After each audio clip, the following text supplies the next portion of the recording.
গৌর হলি বলকানাই বলকানাই বল বলকানাই কে দুবে গৌরে বলকানাই কে দুবে গৌরে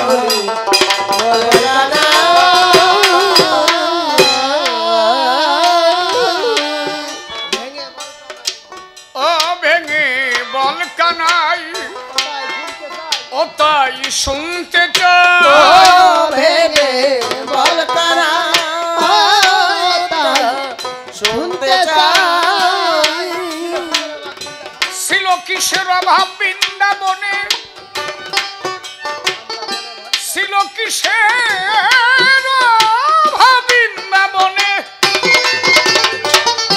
ছিল কিসের অভাব বৃন্দাবনে আমরা মনে ভাবি তাই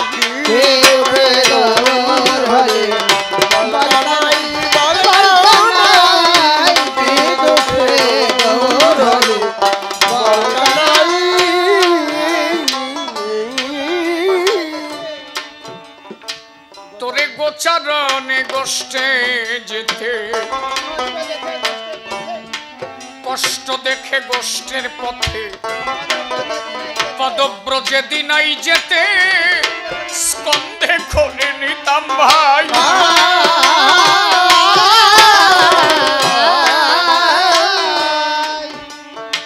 তোরে গোচারণে গোষ্ঠে গোষ্ঠে যেতে কষ্ট দেখে গোষ্ঠের পথে পদব্রজে দিনাই যেতে স্কন্ধে করে নিতাম ভাই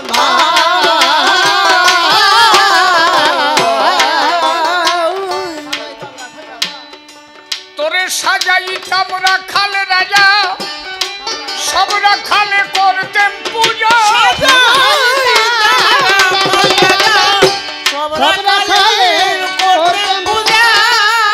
সাজাইতাম রাখাল রাজা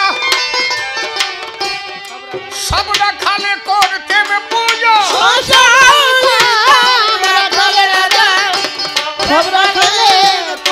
পূজা তোর কপালে এতই সাজা তোর কপালে এতই সাজা আমরা কি তাই সত্য পাই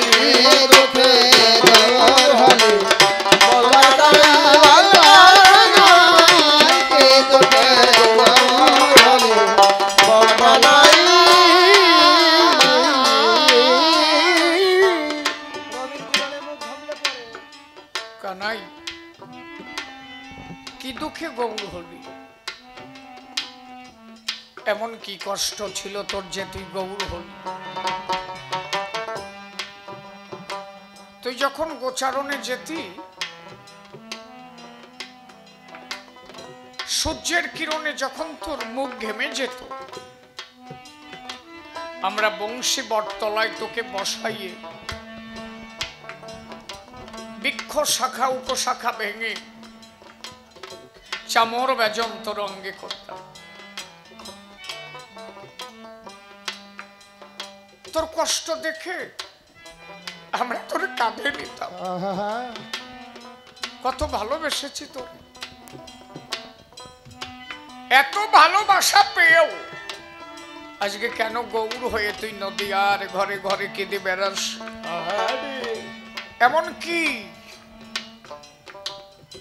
এমন কি পেয়েছিস যে গৌর হয়ে তুই কেঁদে বেড়াস তারকা আমার কলম দিলেন রবির কিরণে মুখ ঘামলে পড়ে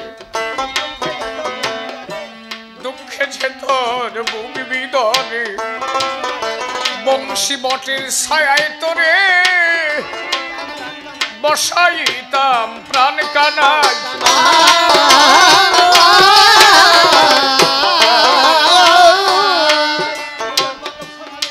নূতন পল্লব শাখা ভেঙে যেমন বঞ্জন করতা বন্দে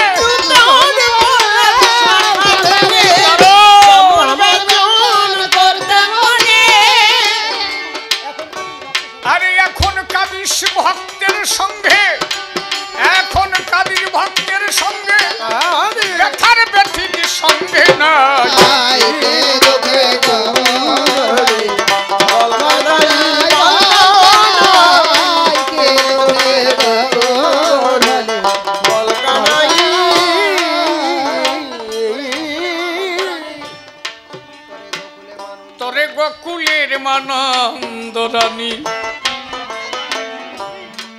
দণ্ডে দণ্ডে ক্ষীর ননি খাওয়াই তোরে নীলমণি এখন ননিকে দেয় ভাগ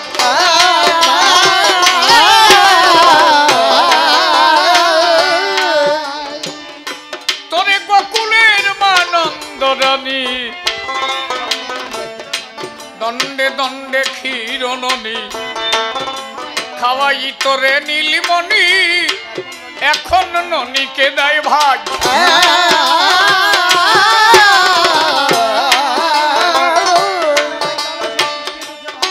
কি দুঃখে ভাই কালো শশী এখন করিস একাদশী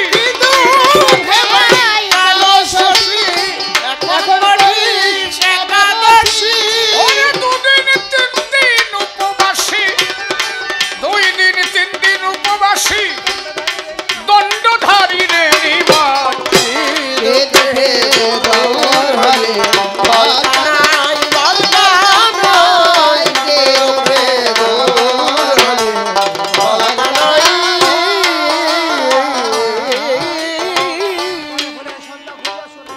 তোরে ফুলের সজ্জা ফুল বাসরে রতন বেদীর উপরে আরে বক্ষে ধরে প্রেমা ডোরে ভক্ত কমলিনী রায়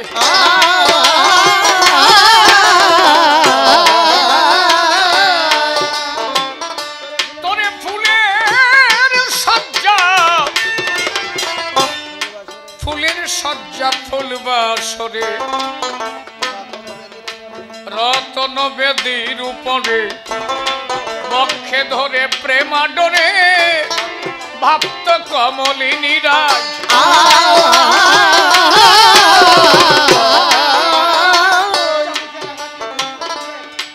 উচ্চ কুছের আঘাত লেগে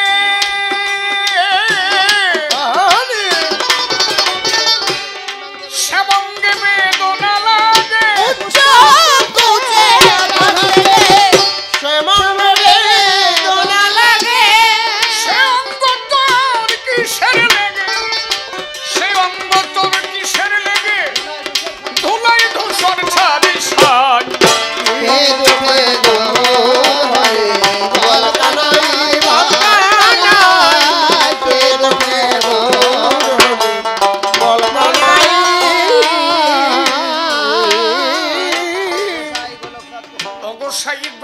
চাঁদকে সঙ্গে নিলি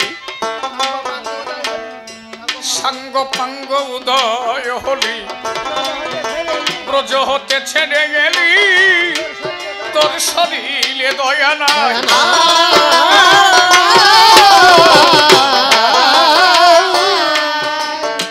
গোসাই গোলক চাঁদকে গোসাই গোলক চাঁদকে সঙ্গে নিলি সাঙ্গ পাঙ্গ উদয় হলি ব্রজ হতে সেরে গেলি তোর শরীরে দয়া নাই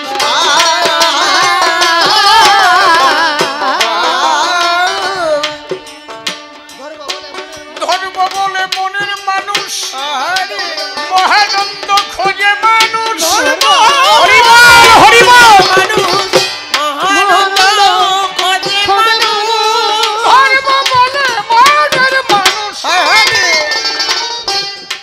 মহানন্দ খোঁজে মানুষ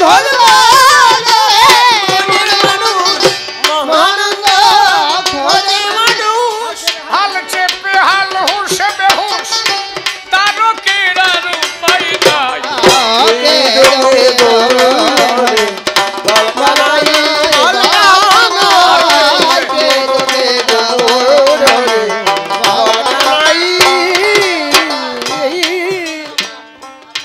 দাঁড়াইয়া বলি আমি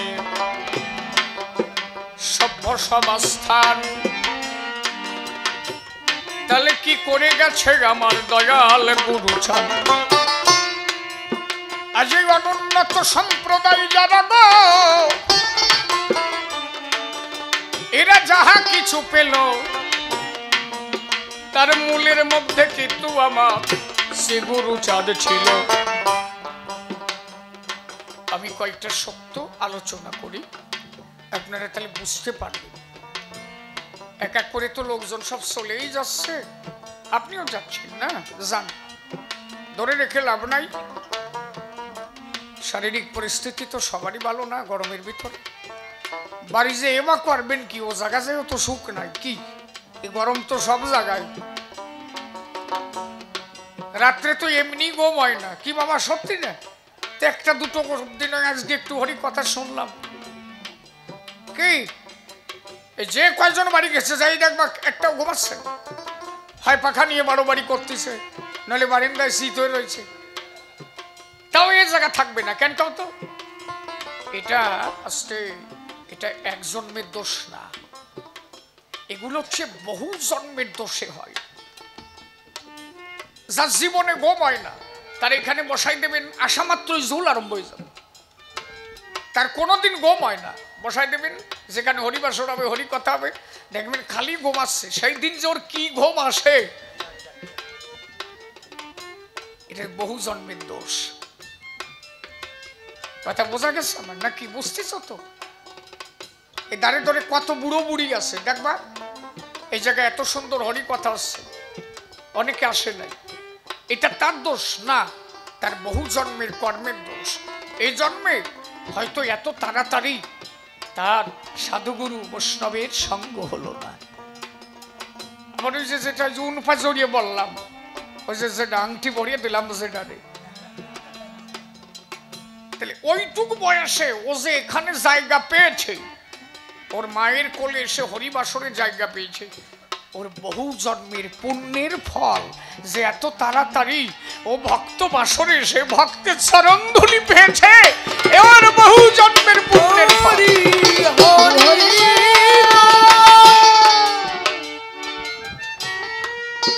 এগুলো এক জন্মে হয় না, বহু জন্মের ফলে হয়। নইলে এত ফুসকা আলা থাকতে ওই ফুসকা আলা ফুসকা বেচতে আসবে কেন? দেখছো, ও দেখছে কবি গান হচ্ছে, হরি কথাও শুনবো, ফুচকাও বেসবো, দেখছো ব্যাপার। হ্যাঁ, কত ফুচকা আলা আছে না রে, কবি গানের ওনে যাবো না, অনেক বেচা কিনা হয় না, আর ওর বিক্রি হচ্ছে না, তাও দাঁড়াইয়া ফুচকা না কি তো আইসক্রিম না, ভালো ভালো, ওর হরি ব্যবসাও হচ্ছে, তার মধ্যে হরি কথাও শুনতেছে, ও দুই জায়গা কাজ হচ্ছে, মাল করিও আসতেছে, আবার পরপারের মালও জোগাড় হচ্ছে। হ্যাঁ, ভালো মানুষ, জেনে কবি গান হবে সেনে যাবি, ওই কথা শুনবি আর বেশি মালও পাবি আর পরমার্থও পাবি। হরিবল ভালো। এই ধর্মবাসরে যারা মাইক ম্যান আসে, এই যে এরা, এদের পূর্বজন্মের স্বীকৃতি, এই যে বাজাতে আসছে, এর মধ্যে ওর ব্যবসার কাজ হবে, মাল করিও হবে, আবার এই কথা হরি কথা শুনে ওকে পরমার্থ হবে। ভালো কথার সময় হাসবা না, বোঝো না? সাতা তোমাকে ভালো করছি, বোঝো না? চুপ করে থাকতে পারো। আমার ঠাকুর বলছে হাতে কাম করো, মুখে নাম করো। এই যে তুমি হাত দিয়ে কাজ করতেছো আর মুখে হরি নাম করো, কর্ম করো, টাকা ইনকাম করো, সংসার ভালো থাকবে, আর হরি নাম করো, তাতে পূর্ণ সঞ্চয় হবে, তুমি ভব পারের পরি পাবা। তাহলে দুটো কাজ করবা, হাতে কাজ করবা, মুখে নাম করবা, হয়ে গেল। তাহলে হাত দিয়েও টিপতে থাকলে, মুখ দিয়েও নাম করতে থাকলে, তাহলে হাতেও কাজ করলি না, মুখ দিয়েও কথা করলে না, শেষে ইনকাম না করলে কি আর? গামছা বাঁধিয়ে শীতেও পড়ে থাকবার, করবা কি? খাওয়া কি সলমাই রে, কথা কই। আমাকে বাড়ির পাশে অমূল্য বাবু, শোনবা কব, সেই অমূল্য বাবুর 5টা সল, 5 কান সল। ওনার সেই 40 বছর হয়েছে, ওনার মা পাইছে, উনি বৃন্দাবন যাবে।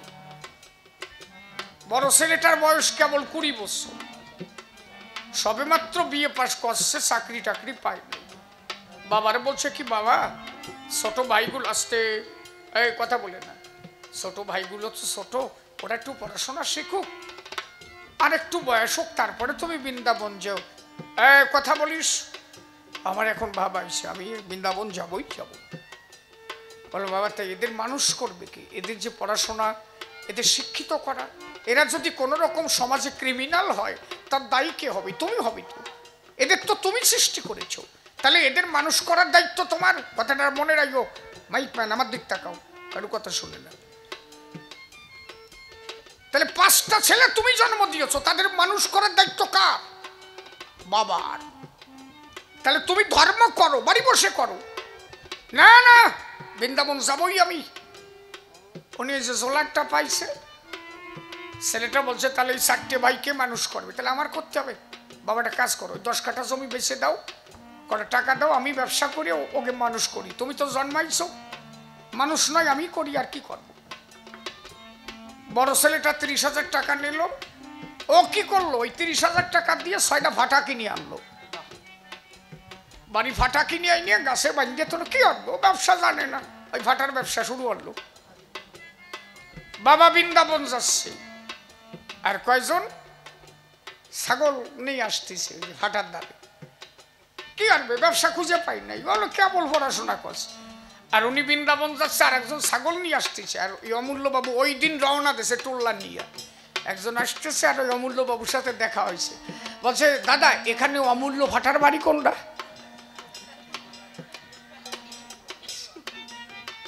অমূল্যর ওই হাতের তে মালার টোল্লা পড়ে গেছে। কয়ে ভাই নাম বললে কি? কয়ে ছেলের না, ছেলের নাম নিমাই ফাটা, বাবার নাম অমূল্য ফাটা। ওই লোক বলে কি আমি বৃন্দাবন যাবো না, আমি বাড়ি যাচ্ছি। তুই ভাই ছাগল নিয়ে আমার বাড়ি যাচ্ছি না, তুই বাড়ি যা।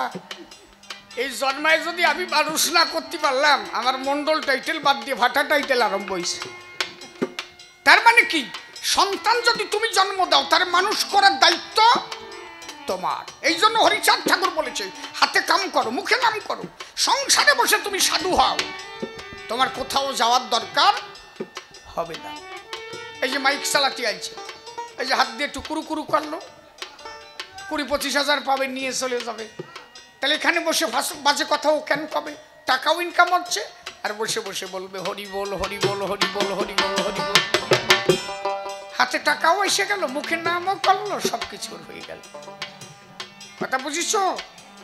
এর থেকে সহজ সরল ধর্ম আর কিছু আছে বলে আমার মনে হয় না। হরিচাঁদ ঠাকুর পরিষ্কার বলেছে, লইয়া নিজ নারী ব্রহ্মচারী সব চরিত্র রবে, হাতে কাম মুখে নাম সদা সত্য কথা কবে, পরপতি পরসতী কভু নাই স্পর্শিবে, তুমি না ডাকিলে হরি তোমারে ডাকিবে।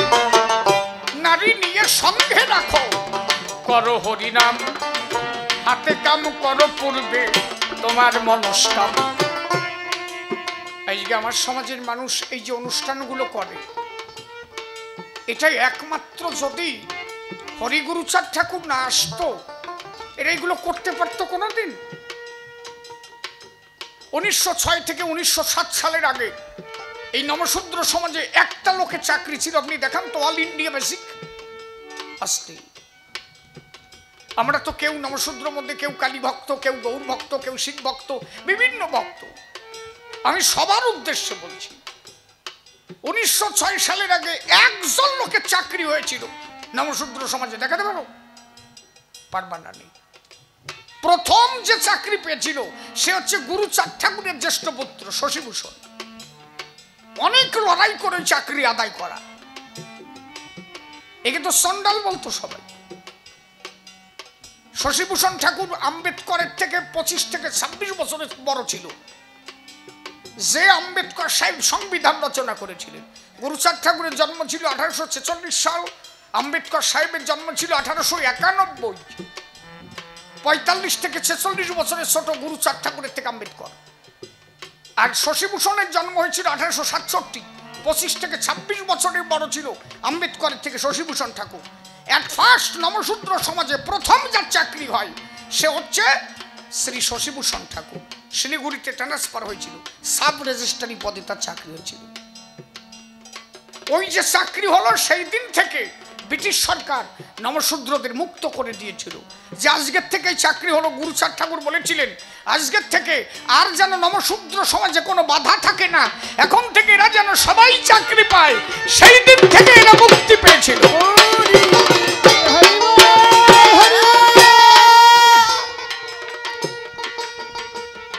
এত বড় একটা অনুষ্ঠান হচ্ছে, এত বড় একটা অনুষ্ঠান এখানে হচ্ছে, তার একটা যদি অর্থ না থাকতো হতো কি, তাহলে এই অর্থের পিছনে কে? গুরুচাঁদ ঠাকুর। 3949 খানা ব্রিটিশ সরকারের সেন্সাস রিপোর্ট অনুসারে 1931 সালের সেন্সাস রিপোর্ট অনুসারে গুরুচাঁদ ঠাকুর 3949 খানা স্কুল করেছিল, যা কোনো ওয়ার্ল্ডে কোনো মনীষী করতে পারে নাই। আমাদের ঈশ্বরচন্দ্র বিদ্যাসাগর, আমি শ্রদ্ধার সহিত বলছি, উনি মাত্র 35 স্কুল করেছিলেন, মাত্র 35 খানা স্কুল করেছিলেন। আর গুরুচাঁদ ঠাকুর 3949 খানা স্কুল করেছিলেন, যার জীবনের ব্রতই ছিল। গুরুচাঁদ ঠাকুর একটা কথাই বলেছিলেন, কি? উনি বলেছিলেন, অনন্ত অসীম যদি দেখিবারে চাস, ধর্ম নয় আগে তুই শিক্ষা জলে ভাস। আজকে ওই মানুষ যদি এদের মধ্যে না আসতো, এই সমাজের মানুষ কোনোভাবে এই অনুষ্ঠান করতে পারত না, এই সমাজের মানুষ কোনোদিন ভালোভাবে বেঁচে থাকতে পারত না। খালি একটা কাজ, অনন্ত কাজ। 1911 সালে সেন্সাস রিপোর্ট থেকে চন্ডাল গালি মোচন করেছিলেন।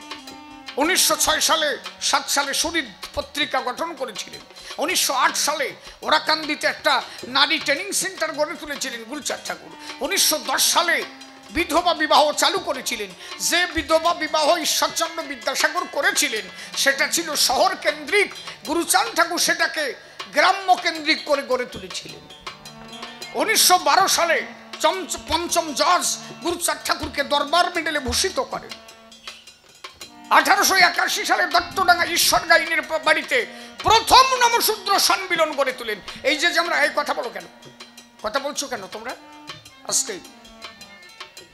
আজকে এই যে আমরা সম্মিলন করছি, এট ফার্স্ট এই নমশূদ্রদের একটা জায়গায় ডেকে এক জায়গায় করা, সেই প্রথম সম্মিলন করেছিলেন গুরুচাঁদ ঠাকুর দত্তডাঙ্গা ঈশ্বর গাইনের বাড়িতে 1881 সালে।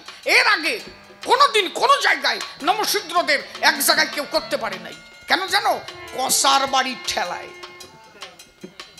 কেউ যদি জানতো আপনি কৃষ্ণ ডাকেন আর গৌর ডাকেন আর কালী ডাকেন, যদি খালি জানতো যে এটা সারালে সল, বাড়ির অভাব নাই, কালীও নাই, কৃষ্ণ নাই, গৌর নাই, হরিচাঁদও নাই, কথা বোঝা যাচ্ছে?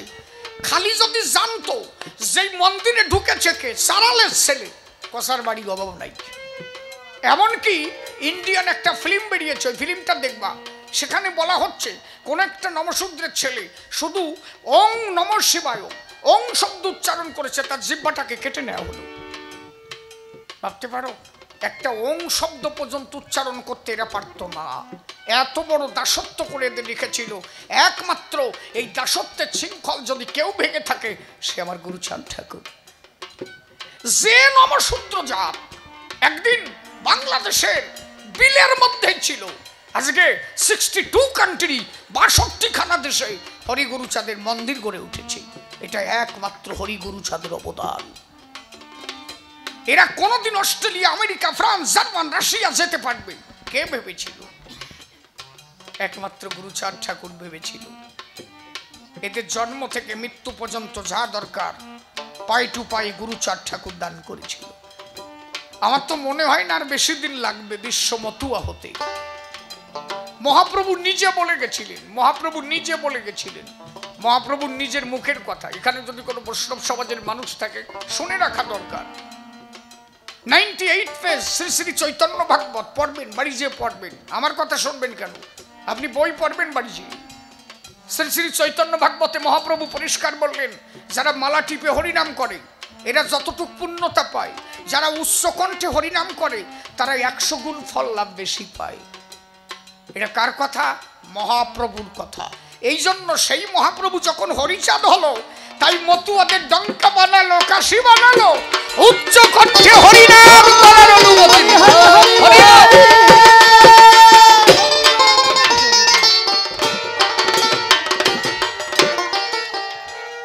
মহাপ্রভুর কাছে জিজ্ঞাসা করা হয়েছিল যে যারা মালা টেপে আপনি তাদের এরকম বললেন কেন?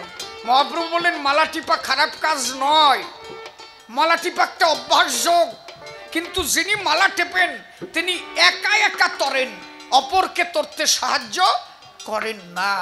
এই রাস্তা দিয়ে কেউ যদি বিড় বিড় বিড় বিড় করতে টিপতে টিপতে যায়, তার কথা শুনে কেটা বলবে না? কিন্তু একটা ডাঙ্কা নিয়ে যদি মতুয়ার দল আসে, হরিবল বলতে বলতে আসে, পাশের ভ্যান আলা, ওই আইসক্রিম আলা, ফুচকা আলা, তারাও ডাঙ্কার বাড়ি শুনে বলে হরিবল হরিবল হরিবল। এর মানে কি? যারা উচ্চ কণ্ঠে হরিনাম করে তারা নিজেরে যেমন তরে, অপরকে তরতে সাহায্য করে। কথা বুঝিস বাবা? এর পরিষ্কার। এই জন্য সর্বোপরি মতুয়া ধর্ম, এর উপরে নাই। বিশ্ব একদিন মতুয়া হবে, মনে রেখো তাই।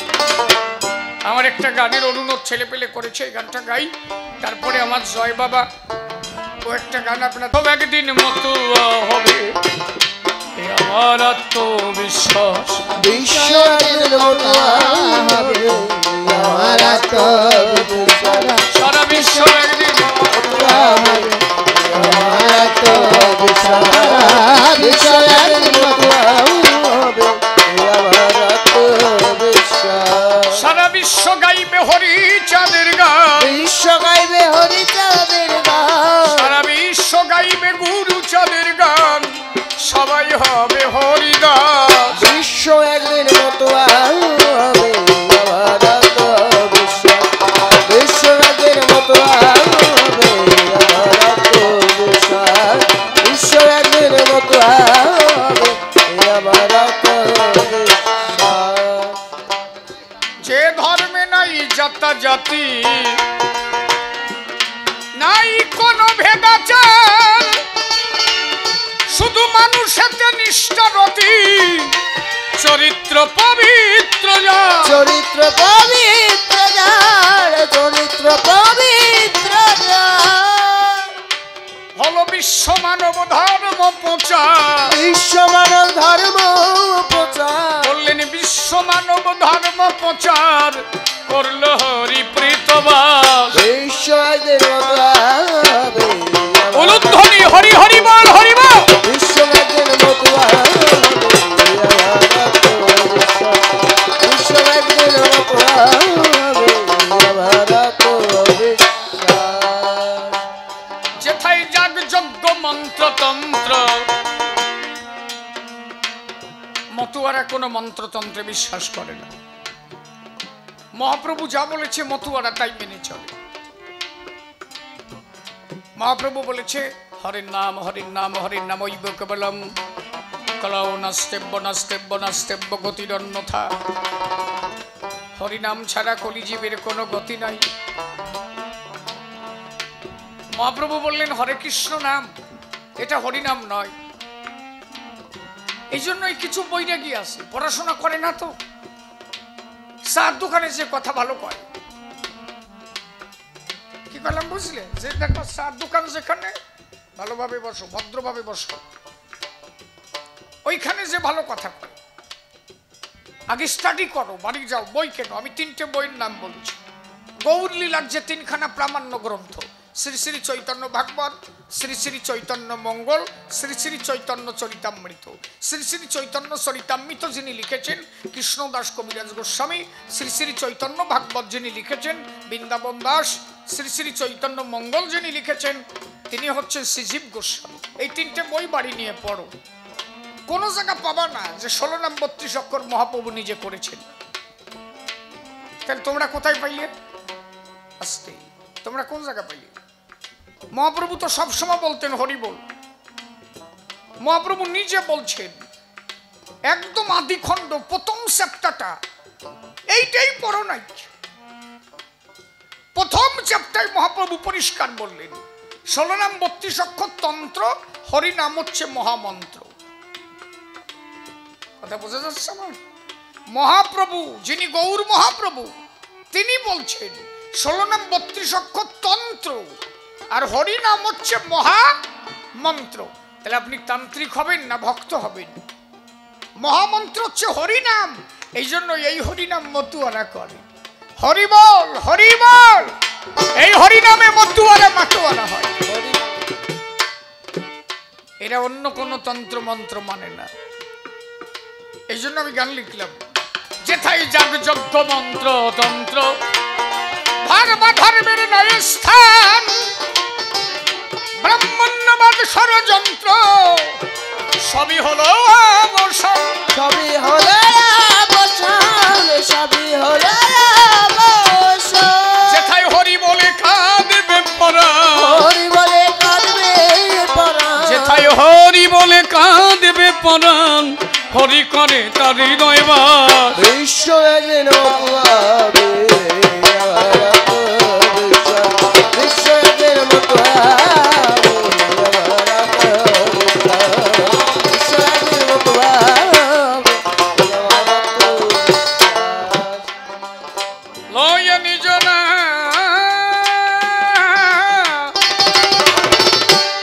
লয় নিজ নারী বন্ধ,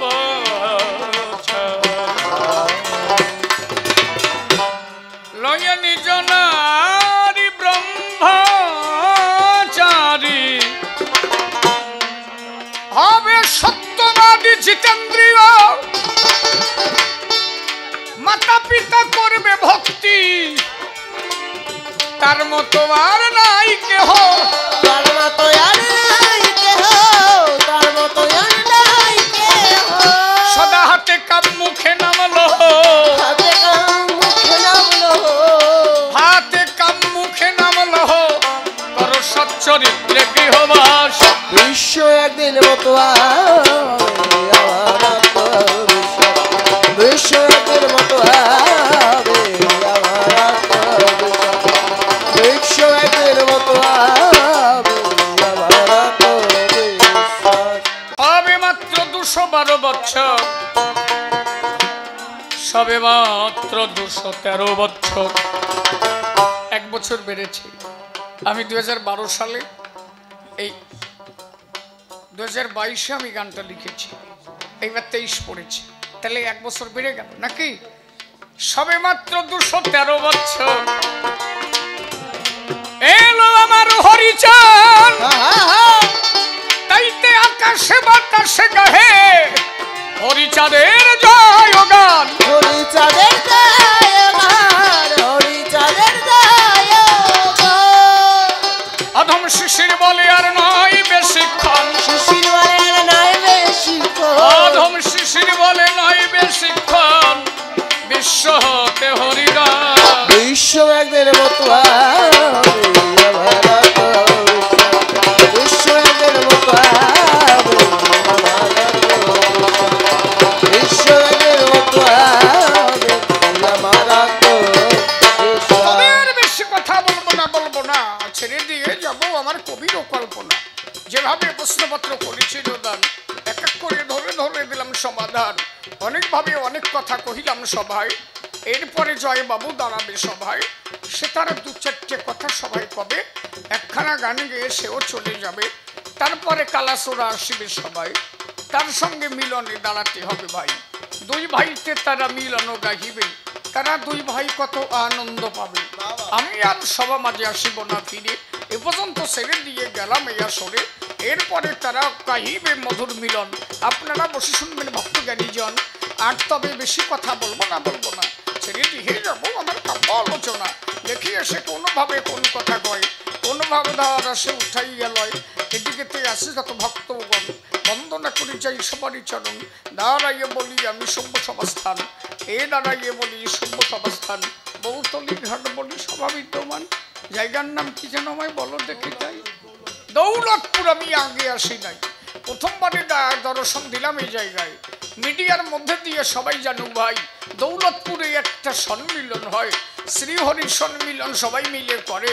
সমস্ত ভক্ত একত্র আসরে নিবেদনও করে গেলাম ভক্তবৃন্দের পায়। এই অনুষ্ঠান দিনের দিনে যেন বড় হয়, শ্রী গুরুর কৃপা যেন লাভ এরা করে, হরিচাঁদ নিজে যেন থাকে মাথার পরে। তার আগে বলে গেলাম ধর্মসভাস্থান, যারা যারা আসরতে শুনে গেল গান, সকলের চরণে আমি প্রণাম জানালাম। মনের কথাগুলো খুলিয়া কহিলাম, মাইকের সাউন্ড আমার যত দূরে যায়, শ্রী গুরুর কাছে আমি প্রার্থনা জানাই সকলের জন্য মঙ্গল হয়। যে ভাই সবার মাঝে মাইক সাউন্ড দিল, সত্যিকারের ভালো সাউন্ড, সবাই বলা ভালো, ওরও পাই আমি প্রণাম জানাই। কে ছোট কে বড় কে বলে রে ভাই, ও ভালো মানুষ নয়, ভালো সাউন্ড কি করে বাজায়। আমি নিবেদন করে গেলাম হরিভক্তের পাই, দিনে দিনে ওর ব্যবসা যেন ভালো চলে, শ্রী হরি যেন ব্যবসা ভালো করে। আর তবে বেশি কথা বলবো না, ছেড়ে দিয়ে যাবো আমার কাব্য আলোচনা। এদিকে তে আছে যত ভক্তগণ, বন্দনা করে যাই সবারই জন্য ভক্ত। এই পর্যন্ত প্রথমবারে ভাবতান্ত হলো। জয় জয় হরি গুরু চাঁদ প্রেমা।